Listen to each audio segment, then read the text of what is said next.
So I'm Megan Cluth. I am the director of the Colorado Respite Coalition. Hi, I'm Ellie Billman here with the Colorado Respite Coalition Easter Seals as the program coordinator. And I'm Amy Kirchberg. I work here at the Respite Coalition Program Assistant. Hi, I'm If anybody on the phone can mute, that would be great. Thank you. Oh, great. I don't know what you're pointing at. I'm Damien Rosenberg. I'm with the Costco Personal Assistance Service at Colorado. And I'm Erica Jensen. I also work with the Respite Coalition in Colorado. Great. Perfect. And then anybody on the phone, do you want to do a quick introduction?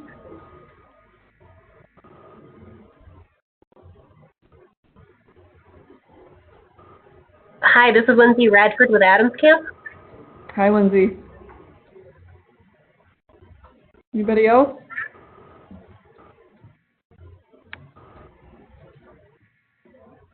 All right. Well, looks like we've got a few people joining on.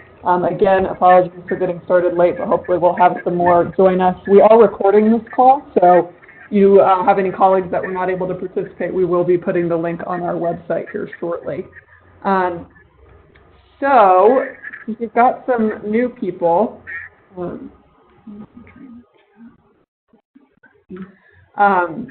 just do kind of a quick who we are.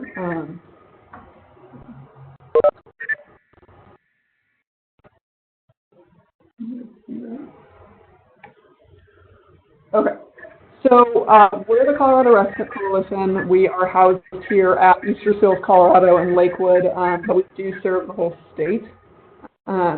We also serve the whole lifespan and disability and health spectrum. So we work with parents of kiddos with special needs all the way up to people caring for older adults and everything in between.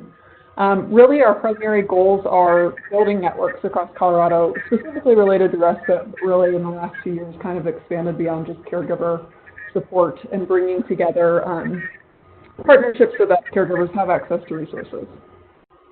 That's a little tiny bit about us.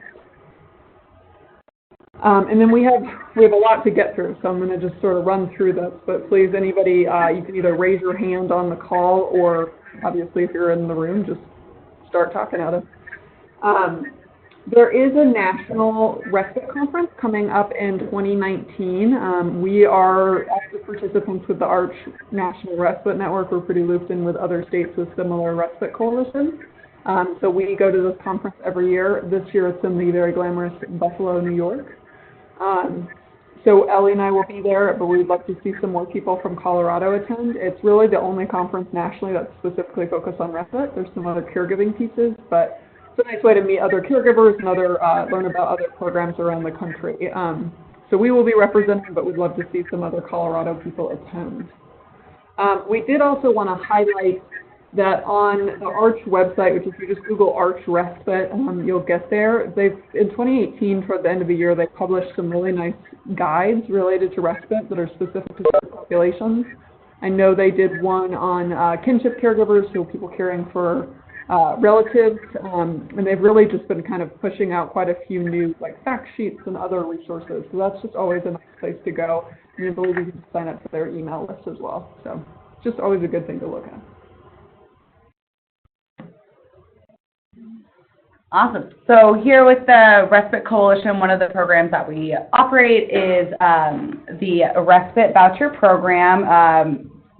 My name is Ellie, and that is one of the programs that I really man up. Also working with my great assistant, Amy, who was newly added to the team to really support this program. So we are continuing to distribute awards to family caregivers to help support their respite care services by being able to cover the cost so that there's no out-of-pocket fees for those folks. This is a statewide program that serves all ages, all special health care needs, and really folks that are experiencing limited access to respite in some type of way. So it's open to all those folks. We continue to accept applications and have recently moved our application to an online format, which you can access through our website at coloradorespitecoalition.org. We are continuing to seek new partners within this program. partners are agencies that we contract with that accept our funding, so that we can work with them to be able to cover the cost of respite that they might be providing to different family caregivers. So always looking for new folks to join. It's a great way to gain new clients, to support the people that you're already serving, and to get the word out that, you know, you're really here to help support family caregivers and encourage them to get that respite care. So we'll provide some more information on the impact of the vouchers from last year once we get into the numbers a little further along, but I'm always happy to talk about the voucher program and to dive into that. So if you want to know what a partnership could look like with your agency or how this might be able to benefit the folks in your community, please reach out so that we can get those conversations going. Perfect. And then a couple other announcements. So we, in late 2018, were able to publish a respite care navigation guide. It's available online. We do have a handful of hard copies left, which we got up to case managers all over the state. But on this link, you can click and get access to the guide. It really goes through all the different funding sources across Colorado for respite and kind of layman terms, how to, you know, certain trainings for caregivers, how to become like a CNA. It's quite comprehensive. So if you haven't seen it already, we definitely recommend you checking it out. And also let us know. I mean, we certainly did our due diligence with the information, but we know things change quickly. So especially as we dig into 2019, if you know anything's changed, the beauty of the online is that we can update it. So please let us know if you need copies of it or have any questions or updates or anything like that. What we have? Awesome. So another one of our programs here with the Respite Coalition is managing and overseeing regional respite coalitions. So these are more locally based collectives and networks of respite providers, family caregivers, and other community partners that really come together to talk about respite resources, the services that are available in the area, what the problems may be, and really trying to strategize solutions for those different things that come up. So I think it's pretty unique to have these programs with a specific respite focus, again, spanning all ages and special health care needs. Most regional coalitions meet quarterly, but they really are the like the boots on the ground and that local level feedback that helps us guide our efforts at the statewide level. So these are really important to the foundation of our mission. With the regionals, we saw lots of great work happen throughout the year. Last year, we expanded some regionals in Durango, really kicked up our efforts in Summit County, and went out to explore La Junta and the respite efforts that are going on out there. So we really look forward to continuing those efforts. There are also regional coalitions in the Denver metro area, Southern Colorado, which specifically focuses on Colorado Springs and Pueblo, and then a Northern Colorado coalition that's kind of the Larimer-Weld area. So if you have franchise locations or large service areas or different regional directors, I would encourage them to get involved with the regional coalition that's in their area. It's a really good place to figure out what's going on. Some of the work that our regional coalitions did this past year was focused on addressing the provider shortage. We saw some success in Summit County with a resource and provider fair to help address the need to have more respite providers. So we brought in a lot of community members, lots of great resources were there at the exhibit tables, and we got to see kind of happen right in front of our eyes, people finding the respite provider that they've been looking for. So kind of in the same vein, here in the Denver metro area on March 5th, we are partnering up with the Human Resources Network of Colorado to join their job fair, which is targeted towards students at the collegiate level who are in human services and human resource careers, to have those folks potentially enter the respite sphere and to see this as an opportunity for a career. So we will be sending out more information on registering for agencies that are interested in having tables to be able to recruit some new employees or volunteers or interns. There's all kinds of possibilities, so stay tuned. Definitely make sure you're on our mailing list to get all those updates. Perfect. I know we're going through a lot quickly, so again, if you've got questions, please don't hesitate. A few other things that are going on, a lot of these are kind of continuations from previous years, and then we'll talk more about kind of what some of our plans for 2019 are. But one thing we've been trying to do for the last 2 years, and admittedly it's been, you know, kind of a process, but I think we're gaining some ground in 2019 already. We're really trying to support people who are caregivers and also maintaining some work outside of the home, part-time or full-time, and also helping those employees, but also helping employers understand caregiving is such a major issue in the workforce, and it's something that's going to continue to be a major issue, and that there are strategies to help people maintain kind of their health and wellness while juggling work and caregiving. So one opportunity that we have is that we have created kind of like a 60-minute free lunch and learn for employers, any type of employers, and that's something we can certainly come do free of charge, kind of talking about different resources for caregivers, how to juggle the work and, you know, life and caregiving balance. So it's a really quick 60-minute intro. It's kind of a good way to get your feet wet, I think, with the issue. If you want something a little bit longer, we also teach a class called Stress Busting for Professional Caregivers, and that's a 5-hour course. We'll be sending some information out in the next couple weeks through our email blast, but really it's kind of an intense 5 hours talking about professionals who are in the kind of any type of caring profession that may be experiencing burnout and compassion fatigue, and self-care strategies to really help address that. So a lot of things that we are also teaching to caregivers, we want to make sure we're also serving the professional side and helping make sure that we can, you know, retain the workforce that we have. So you can certainly email me if you would like to learn more about that or see if that's available. These, in terms of what our team does, we mostly do these in the Denver metro area. However, on the stress busting courses, there are trainers around the state. So if anybody's outside of the Denver metro area and interested, please reach out and I can let you know if there's somebody in your area that has that going.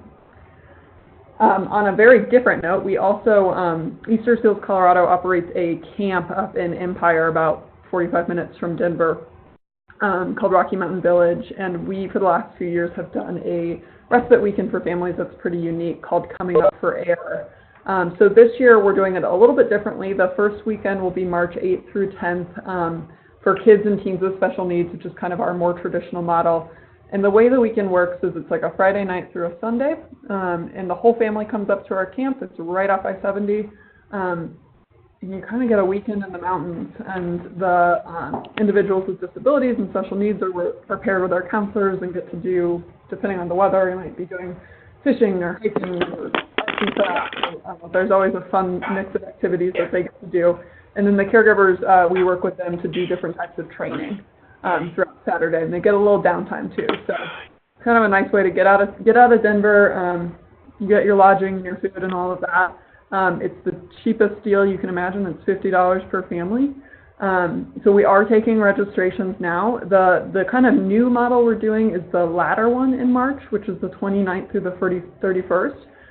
We decided to kind of shift gears for this time, and we're going to be working with caregivers who are 50 years and older, who are caring for an adult of some capacity. And really the thought behind what that was, we hear from a lot of families that they're kind of, as caregivers are getting older, they're worried about their physical ability to provide care, but also kind of just really starting to put things into place for, you know, what happens down the line if they're not able to be full-time caregivers anymore. So this, I think, will be a pretty big mix of individuals up there, and it's going to be, again, first time we're working with this population for this event. But I think it'll be really good. We are families registered, so I'm happy to, we'll be sharing the information a lot. But I think it's really one of my favorite things that we do. It's a great opportunity for families. We also do a stress busting program for family caregivers, and I teach this along with a colleague, and again, this is Denver Metro, but there are several groups all over Colorado that are doing this, and I'd be happy to connect you. So there's 2 tracks. It's a 9-week course. It's completely free for families, and it's 90 minutes each week. There's a class we teach in the fall, so we just wrapped up for individuals caring for somebody with dementia. And then there's one that we do in the spring that we're going to be starting February 28th for individuals with any type of chronic condition. So that could be any age. And I apologize, it's actually February 28th through April 25th. We will be hosting the class here at our offices in Lakewood on Thursday afternoons. Kind of stresses of caregiving and then self-care strategies. We do one each week. So it's a nice time to kind of take some time for yourself as a caregiver, and it's always kind of like a mix of training and support group. We kind of try to keep it like a small, intimate setting, so we can usually only do up to 10 people at a time, but we just opened registration yesterday, so I'd love to get some local caregivers involved. And we typically do post, if we know about it, on our website when other regions are doing these trainings as well, so you can always take a look on that calendar. We are also trying to get some more trainers going in 2019 to get that really more available around the state and so that it can be offered more frequently. So we're working on that as well. Your audio is live, so you have to use very well. So another one of our training updates is that Are you sure? at the end of last year, 12 individuals in Colorado from a variety of locations around the state were trained in REST, which is Respite Education and Support Tools. In that program, it is intended to be able to teach other folks how to be able to provide respite and be respite providers. Please make sure that your microphone is muted and that you have silenced your cell phone. With this program, a lot of folks are able to kind of use it how they want and how they need, and it really is nice because it's really adaptive, but it goes through the basics of personal care services. With this program and the Colorado Respite Coalition, we really intend to focus these REST trainings on faith communities and being able to partner with them and kind of that natural support that they offer. And with us being able to step in and provide the training tools that those folks need while the faith community is doing that kind of volunteer management and recruitment piece. So that's what our focus looks like. We'll certainly keep you updated as we move along with that, but really excited to, again, address that workforce issue and be able to collaborate more with folks that might be kind of on the brink of respite. So getting them in and getting them the tools that they really need to be able to do STEP and SPIC programs. Okay, we are going to kind of shift gears. So we have, if you haven't figured this out already, we have several different projects and several different contracts. So sometimes they relate to each other and sometimes they're a little, they kind of stand on their own a little bit. So one thing we did want to provide just an update on, because I think a lot of people maybe are not aware that we've been doing some of this work, is that we, as part of one of our projects, have contracted with the Bell Policy Center here in Denver since 2017, and we're really excited to say they've been working for many months on a report really focused on some policy recommendations within Colorado that should be getting published really any day now in early 2019 on their website. I know they're doing some final formatting. But the main areas they were kind of looking at was, one, they did a pretty in-depth look at how do people, what are the challenges for accessing respite through the Medicaid waivers in Colorado, and are there things that could potentially be changed through policy or rules changes just to help families be able to have more access to that. And then they also did a lot on the provider side of kind of looking at if anybody's ever tried to open certain respite programs, it's very confusing the way the licensing works, way zoning works for different local municipalities. So kind of looking at, you know, is there a more streamlined approach, or are there reasons that it's been such a challenge for some local providers to do that?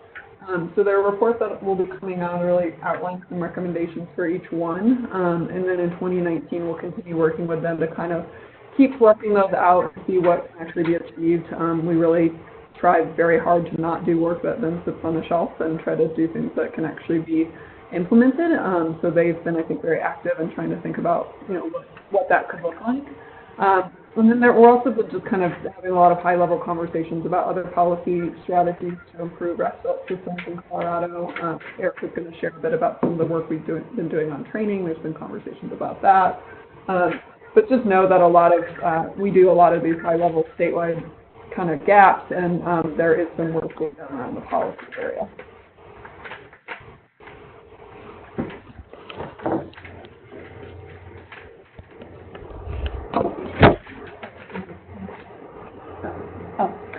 Sure. So through 2018, as Megan mentioned, we had a look at some different training pieces, really kind of approaching this from the angle that within Colorado there is no training mandate or requirement to become a respite provider, and so that means that among the respite workforce, you kind of have differing levels in the amount of training an individual has received, whether they've received training at all, and also kind of perhaps the quality of that care, of that training.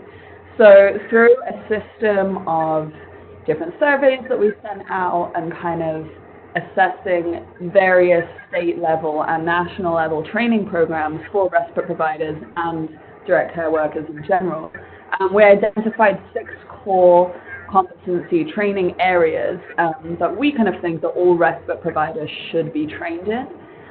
So those are crisis prevention and intervention, mobility and physical well-being, social and emotional well-being, communication and cultural competency, safety and emergencies, and professionalism and ethics.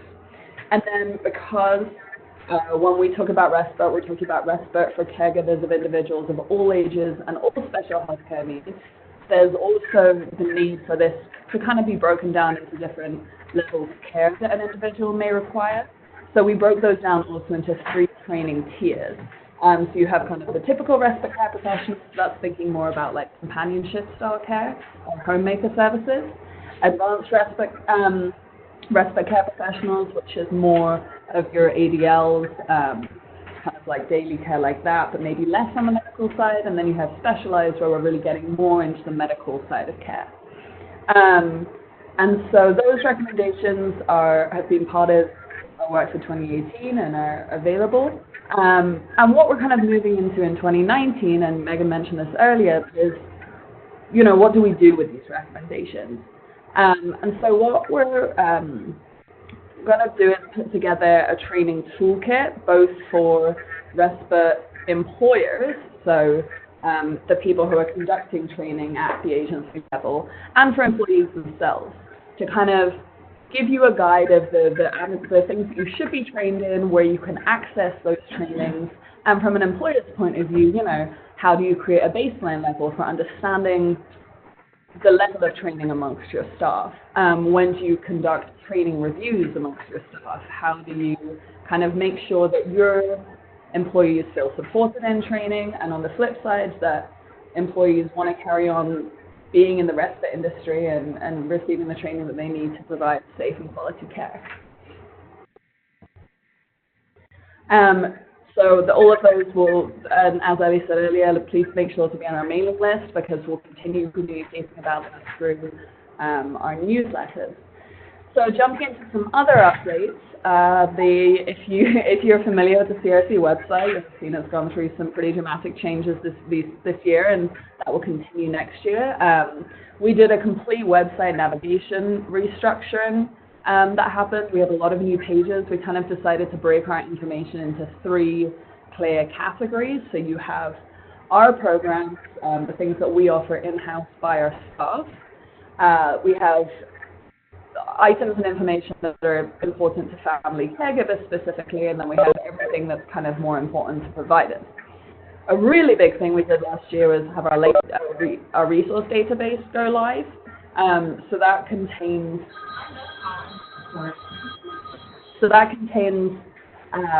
you know, the programs that we offer, but also the ones that our partners across Colorado are also offering, because we're a small team, but we always love connecting people to things that other people have going on.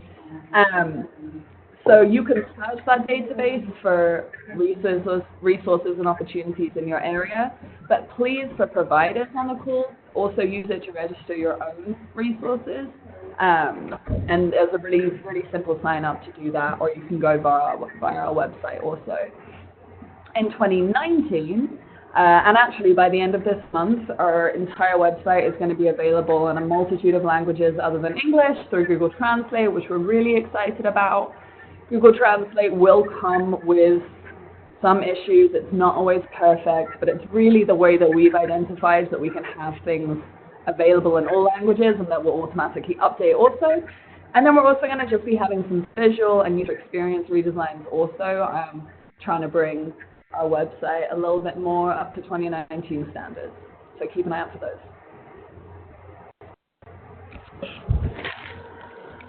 Okay, so we do a lot of reporting in this program, but we really wanted to share that more and kind of let you know sort of what we did in 2018. So we've heard a little bit about a lot of our different programs. I think, you know, we tend to do kind of these quick touches on things that are going on, but wanted you to kind of see what actually happened across Colorado. So in 2018, we awarded 9 community grants, which is an annual program we do, and we're able to serve 188 families with free or significantly subsidized respite care for about 1,500 hours of respite. And that was really all across the state, all different types of programs, day programs, in-home care, or more like a recreational. So that was exciting. We also did a lot of trainings. I think this was one of our more active training years, and we're able to provide training to about 3,400, mostly family caregivers, but some professionals all over the state as well. Much of that is done through some of our partnerships and contractors, but really exciting to see those numbers continue to rise. And our social media and website also really grew a lot in 2018. So, you know, with the website, we had over 21,000 unique users, which is definitely the most we've ever had. So that was quite exciting. And then with our vouchers, 2018 was a good year out in voucher land. We provided, through our partnerships with all of our amazing approved providers, provided over 6,700 hours of respite services to over 265 families. And one of the big pieces that I think really helped to push that forward was that we gained 10 new contracted partners within that program. So that really just increased the options for families. It really spread us out across the state. These vouchers were provided in over 22 counties. And then in our regional coalitions, as I mentioned, we saw lots of growth. We now have 6 with our 2 new ones. We're looking to kind of get out west in the coming year. We held over 16 meetings, so continuing to make that impact at the local level. And this is a map that we've used for a long time in our program and try to update each year. I really like this map because I simultaneously feel really excited about how many dots there are for these different things that we've been able to do in different counties, but also motivated by the fact that there's still a lot of counties that have far more white than these colored dots. So I think the message with us is always there's been a lot of progress, and I think a lot of things are coming together. This is officially our 8th year, but there's still a lot of work to be done. But we do really want to make sure we're sharing some of these updates with you guys, and especially because we are a Denver-based program, really want to show you there is some great progress, I think, being made all across the state. And my hope is that in 2019 there will be a lot of additional new dots for this. So we kind of just wanted to share some of our, as we kind of summarize 2018, some of the challenges we faced, and because we've been talking for so long, also want to get a little more interactive with you guys. But just a few of the things that we faced, and we wanted to have this conversation because I think it helps guide a lot of what is consistently a gap around the state that kind of helps drive some of our activities. I think everywhere we have been around the state and everybody we talk to talks about the respite provider shortage pretty quickly. That it's just, even for families with funding, it's tough to find any type sort of consistent quality care. So that's very much a top of mind issue for us, and we're really open to ideas of how to address that beyond what we're hoping to be doing. I think, again, as always, like reaching rural areas, I think we made a lot of progress in that regard. One of the most exciting things that happens for me is when we get a provider in a town I haven't heard of. So we had a few of those this last year, which was great.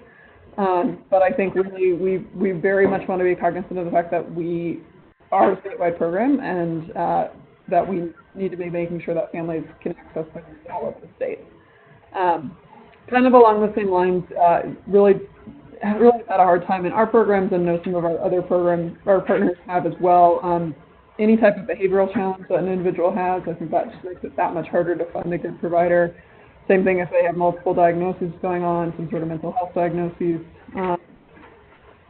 And then kind of more internally, I think some of the things that we kind of created some new systems for that are working well is we had a pretty significant wait list on the voucher program, which, it's sort of kind of trying to balance, how do we make sure that we're getting families the support they need, and spreading it as widely as we can is always kind of a difficult balance for us, is we know that there's really never quite enough funding available for families, and so trying to be good stewards of our grant and contract dollars. But I think we've been able to serve quite a few families in ways that we maybe haven't been able to before. And kind of the same thing, just the supply and demand is a tough balance, I think, in a lot of regards with what we do and we are a little staff of 4.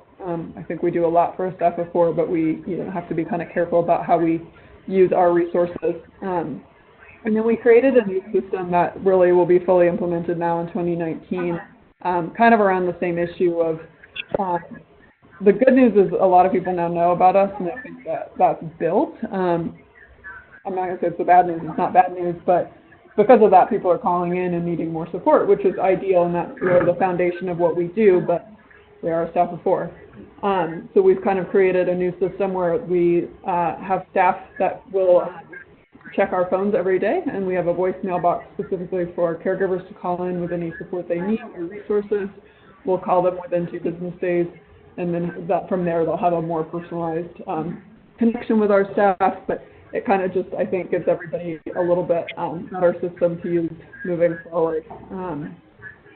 So we just kind of wanted to know, we've heard a lot of these from providers all over the state, but wondered if we missed anything or if there were other major challenges related to respite and caregiving that your agency faced in 2018, or that you as a family faced as well that we should be really aware of. Okay.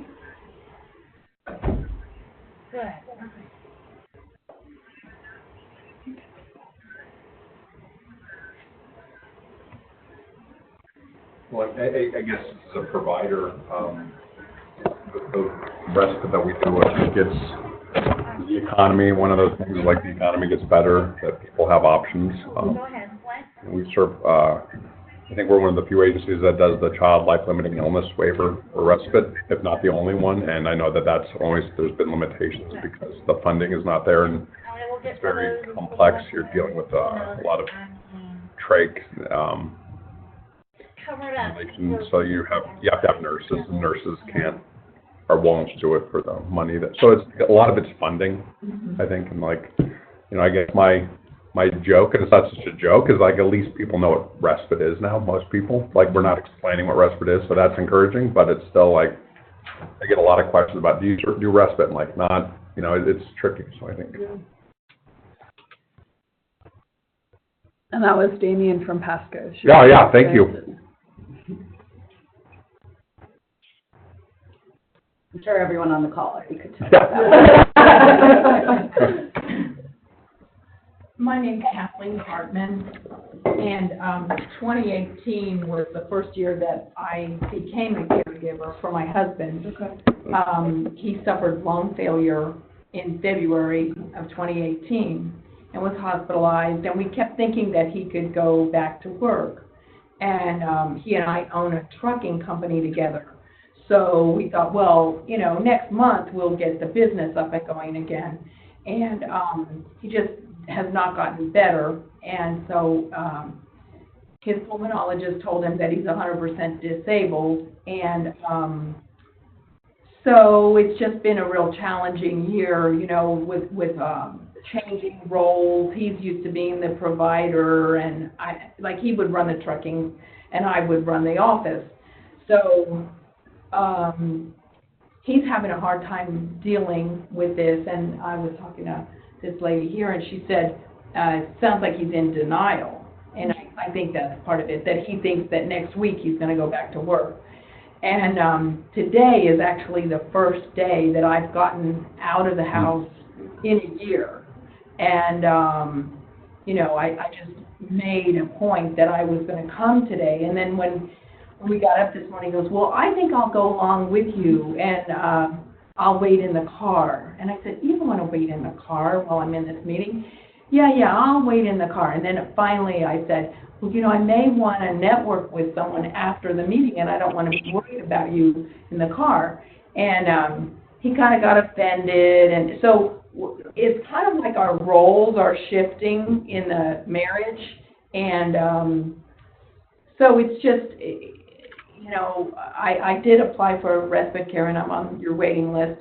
So I just really wanted to come today to learn what's available to me. I live in Adams County in Brighton, and you know, it sounds like there are lots of things that I could take advantage of, and so, you know, that's my story. I'm just kind of at the beginning of this after the first 11 months. Did you guys want to know what's going on? It's up to you. Yeah, Well, I'm Hiker Rosenbaum, and my husband has MS. Known him since 1985 before his diagnosis. Married him in a wheelchair that rises up. I know what the road is for him. I'm a retired physical therapist assistant, so I've been on the other side, but I'm also disabled.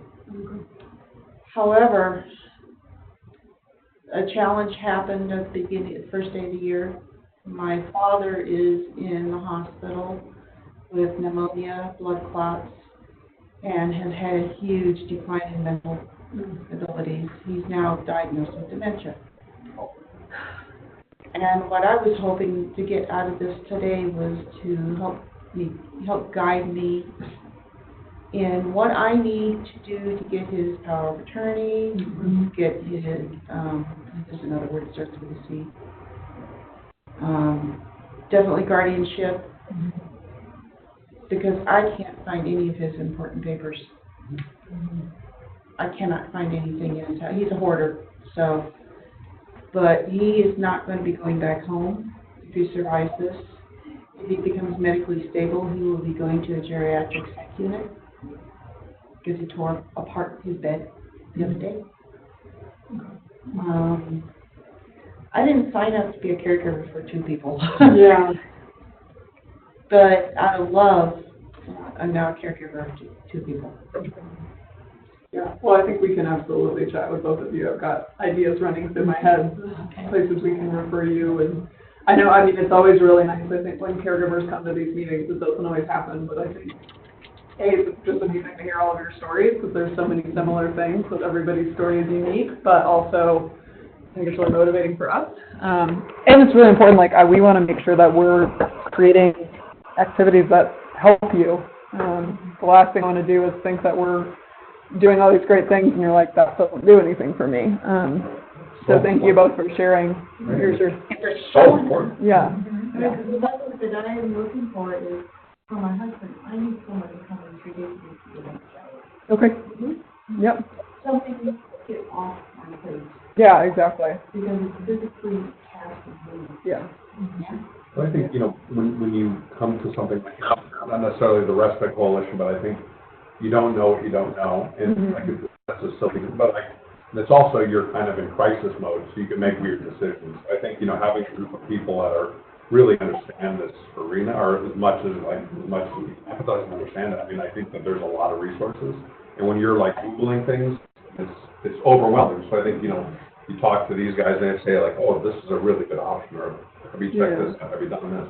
That's like exactly what we do. I mean, we do a lot of different things, but kind of the core and the reason that we were founded is I always describe us as we're like the middleman between families and the resources, and it is. We've all been cumulatively doing this for a while, and I still get extremely confused. So I think most professionals would say that I don't know how we expect families to navigate this, because there's so many different things, and that's like, even if you do have everything in perfect order, it's still confusing. So yeah, we can absolutely make sure we get your contact information and kind of sit down and help connect you guys. And please share that with other caregivers too, if you know anybody. One thing I do want to say is professionals are never with us. Yeah. I found this on Facebook. Yep. Yeah. And this would be something I would want to work for if I was interested. Yeah. Well, I'm glad you found it. And I kind of went, you know, I didn't know how to help people work out to other people that exist. Yeah. honestly, Facebook probably is the best option. That's how we found a lot of our families. But no, we want to make sure. I mean, I think the tough thing about caregiving is it's such an isolating thing. It's like not being able to leave your house is such a common scenario, and so it's sometimes really hard for us to find people. So the more that we can kind of all share the word, I think. I would love to have more caregivers come to our meetings. It's really important. Okay. Well, we'll kind of come back to this topic in terms of challenges here in a minute. Okay. So I'm going to hand it, we're going to kind of switch gears again, and then we'll get more interactive. Lovely. So this is Erica speaking again. So one of our big projects through the latter half of 2018 and ramping again in 2019 is the Colorado Caregiver Awareness Campaign. So this campaign was really driven by kind of actually what we were just talking about in the room. You know, people become caregivers through a myriad of circumstances, but often once you find yourself in a caregiving position, you just don't know where to start or what resources exist, how you access them. And for a lot of people, they're kind of not even at that stage. You know, a lot of people do not like to, for whatever reason, to self-identify as a caregiver. So if you're not calling yourself a caregiver, you know, how are you going to find resources in the first place? So because of these reasons, we wanted to start a statewide campaign kind of focused on those two things. So first of all, helping caregivers self-identify, and then access the resources that are already available either statewide or in people's local communities. And so the campaign has these two goals, and it's through pooling either the ADR, we made a partnership with the Aging and Disability Resources for Colorado network. That's a statewide network with state and federal funding.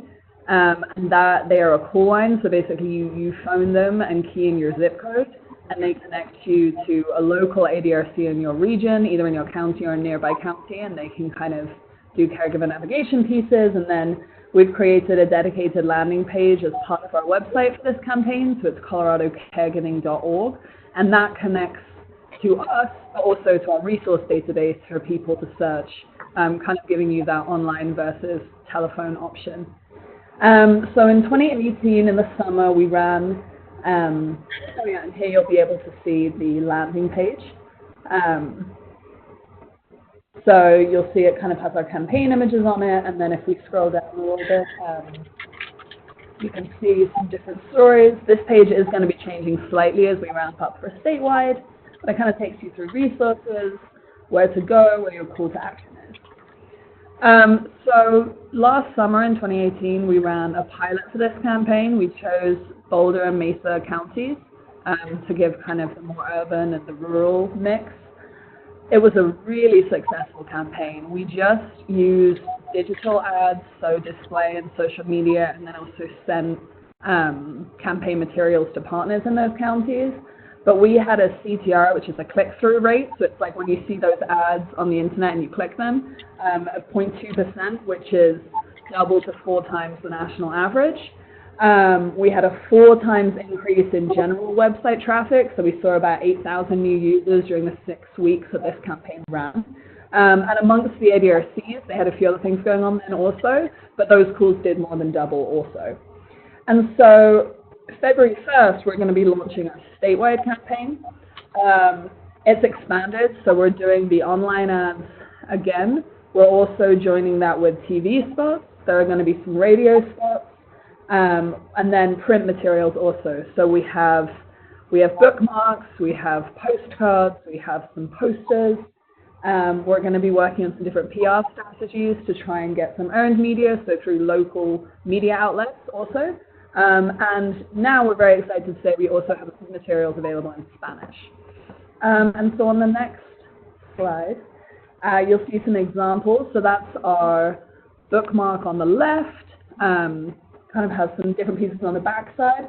On the right, you can see our posters in English and Spanish. So these feature the 4 images you can see on the left. And then the 3 stills in the middle are from an animated video that we're making for the TV spots with different social media pieces also. And so ways that you can get involved with this campaign, you know, obviously for families, please keep an eye out for it. But for agencies, we're really hoping to partner with as many groups as possible to get the word out beyond what we're able to do. So I invite everybody to sign up to receive an electronic and or a printed toolkit. We'll send these to you at no cost. We'll send them to anybody who wants them. So even if you're a family and you want to be able to share it among your networks on Facebook, please sign up. We're more than happy to do so. You can sign up via that webpage, coloradocaregiving.org, if you scroll to the bottom.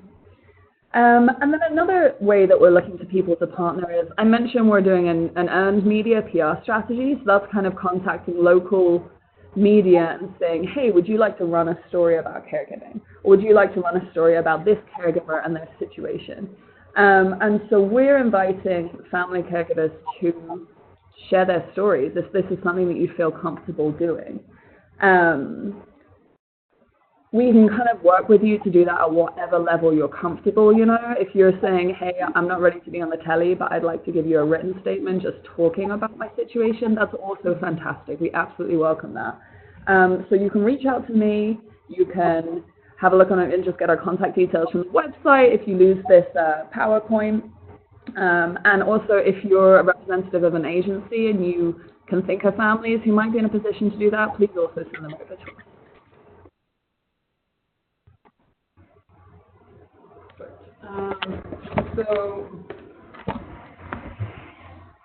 So we don't have a whole lot left. We did want to share a little bit more about, clearly we have a few things going on already, but we did want to share some of the other plans for 2019 and then just kind of get a sense from everybody if there's things that we're missing. We're kind of in that planning phase right now and we want to make sure if there's kind of major areas. We try to keep our ear to the ground to know what other partners are doing, but you know, maybe are not always aware of it. But a couple things we're really hoping to do this year are, one, we hosted a faith conference in Denver in 2018 and brought together faith communities and then kind of talked about, you know, I think we definitely feel like there's a lot of potential for partnership with faith community, but it's also, I think, kind of an overwhelming ask in a lot of ways, and we're certainly very busy in a lot of communities. So we kind of said, you know, like, hey, maybe it makes sense if you want to have some more mental health resources, or if you've got a younger population, here's more kids resources or older adult. So we're hoping to do something similar with our regional coalition down at Colorado Springs at some point this year. So we'll be working on that in the next few months. Again, I mean, it's come up a few times, but really trying to come up with more strategies around bringing in formal and informal respite providers. I think there's a lot of potential for people that want to make a career out of it, but there's also a lot of potential for people that maybe who are, you know, maybe are retired or maybe have a few, or empty nesters, or have a few hours of the week that they'd really like to, you know, just sit with somebody. So that's one thing we're really hoping to do with the REST training, which Ellie completed, and some of our other partnerships is realizing that we've got a big gap to fill in terms of respite providers, and I think it's going to take a little bit of everything to make it work in Colorado. So we'll be doing a lot around that. We are at Easter Seals Colorado. We're an affiliate of Easter Seals National, which is turning 100, so that's pretty exciting. So there'll be some kind of fun activities around that.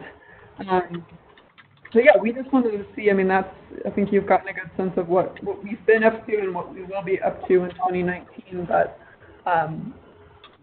see if you had any thoughts about other things that we could be working on, or other things that maybe you're excited about in 2019 in the caregiving and respite realm.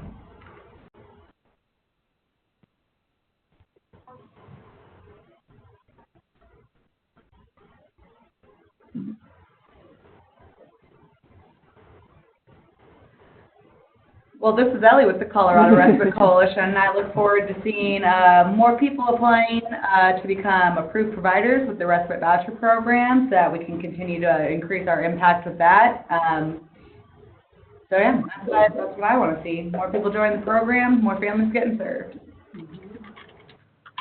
This is Erica, also from the Respite Program, but something I'm really excited about is I know all of your organizations have amazing events and support groups and different programs that you already offer, and I know you guys do a lot of outreach to make sure that you're getting the word out to folks, but I just want to encourage people to really still register your own resources on the resource database. I know Respite isn't our name as an organization, but really we're trying to offer a whole different variety of caregiver support in general. And we really want that database to be something that no matter where you live in Colorado, you can log on and find all different kind of supports available to you. So please, carry on using it as kind of your own publicity tool. Yeah. Well, I think, just as far as, all of us coming together, I think if we keep getting the information out and that the importance of respite, this is a respite meeting that I think legislators start thinking about that, and the Joint Budget Committee starts saying like this is important, and they start raising some of these rates so it won't be as hard to find providers, people that are actually providing services on the ground. A lot of that just comes from people not understanding what respite is, so.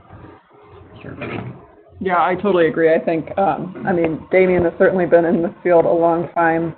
I've been around a few years, and I think it just feels like things are really coming together in the last couple of years in a way that was not happening before. So I think it's been really exciting for me to kind of see that within our program, and I think partners are really coming together kind of around this common voice of caregiving, and I think the more we can engage families as well, because you guys absolutely need to be part of that conversation, and you have a huge voice. Politically, right now is probably like this perfect storm that potentially could get more money. Yeah. So I think, I think 2019 is going to be really exciting. Yeah, that's kind of all we have, unless others have any updates they want to share about programs or things going on in their part of Colorado or questions. Feel free to put on the chat if you're calling in. Like I said, we haven't quite nailed down our date for July or August, but it will be in one of those months for our next meeting. And we always do an in-person option and certainly an online webinar option. And then on our website, you can find updates about our regional meetings too. So if you want to attend something in person in your community, we would love to have you. Those typically meet pretty quarterly.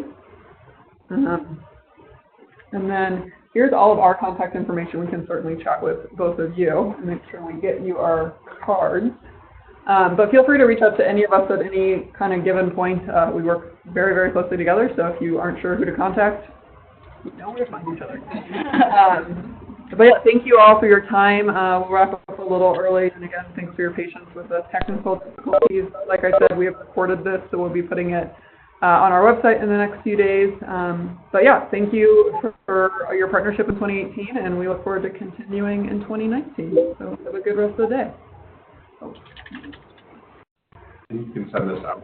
Yeah, so somebody actually just asked that question. We will, we can put a link on our next email blast, and then we'll just put it on the website as well. So yeah, thank you guys. Cool.